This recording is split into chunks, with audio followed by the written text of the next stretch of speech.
تو کچھ لوگوں کو بڑا مزہ آتا ہے زیادہ سے زیادہ نالج اکٹھے کرنے کا.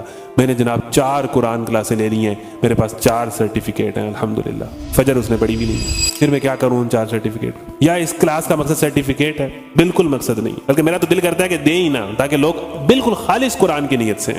دل میرا کرتا ہے لیکن اب اعلان کر دیا ہے تو دینا ہے. لیکن خالص لوگ قرآن کو سمجھنے ہیں, دین کو سمجھنے ہیں کہ بھئی سرٹیفکیٹ ہوگا یا کوئی کھانا ہوگا یا کوئی, یہ اس سے بالا تر ہو کہ بھئی یہ زندگی کا مقصد ہے. جب آپ کو پتہ چل جائے, آپ کو قرآن کلاس لے لیں, آپ کو اللہ سمجھ آ جائے, اللہ کا حکم سمجھ آ جائے اور ساری باتیں سمجھ آ جائیں, اس کے بعد پھر نیکسٹ وٹ نیکسٹ, ختم قرآن کلاس, بات ختم. 10 کو قرآن کلاس ختم, 11 رمضان کو کیا پھر وہی سیزن, پھر وہی فلم نہیں.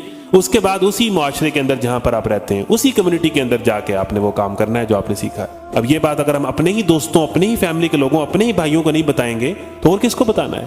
ان کو نہیں جنت میں لے کے جانا. اس کے لیے پلاننگ کی ہے, اس کے لیے لابنگ کی ہے, اس کے لیے اسٹریٹجیز بنائی ہے کہ ہم کس طرح افیکٹولی کر سکتے ہیں.